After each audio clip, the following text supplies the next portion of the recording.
তোমরা এর আগে মিনি ব্লগে হয়তো দেখেছো যে আমাদের বাড়িতে মালদা থেকে আমার এক দিদা, এক দাদু এবং আমার 3 মাসি এবং 3 বোন সবাই মিলে ঘুরতে এসেছিলো। আর সবাই মিলে ঘুরতে আসলে সত্যি কথা বলতে খুবই মজা হয়, কিন্তু সবথেকে কষ্টের বিষয় হচ্ছে চলে যাওয়ার সময়টা। কিন্তু ওদের চলে যাওয়ার সময় হয়ে এসছে, ওরা বাড়ি চলে যাবে। তো সেই জন্য ওদেরকে সকাল সকাল আমি একটু টিফিন করে দিই, কারণ ওরা একটু পরেই খেয়ে বেরিয়ে যাবে সেই জন্য। আর ওরা চলে যাওয়ার পর সত্যি করে মনটা খুবই খারাপ লাগছিলো, কারণ বাড়িটা পুরো ফাঁকা ফাঁকা লাগছিলো, যেহেতু এতদিন ওরা ছিল আমাদের বাড়িতে।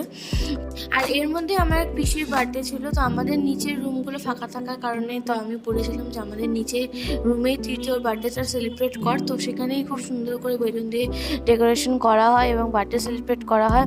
তো আমরা সেখানে খুব মজা করি, কেক কাটিংও হয়। আর ওকে দেখতেও খুব সুন্দর লাগছিল, সুন্দর করে সেজেছিলো যেহেতু ওরই বার্থডে, তো তোমরা দেখতেই পেলে।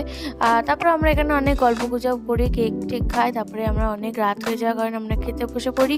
তো ব্যাস আজকের মতন এই ছিল মিনি ব্লগটা।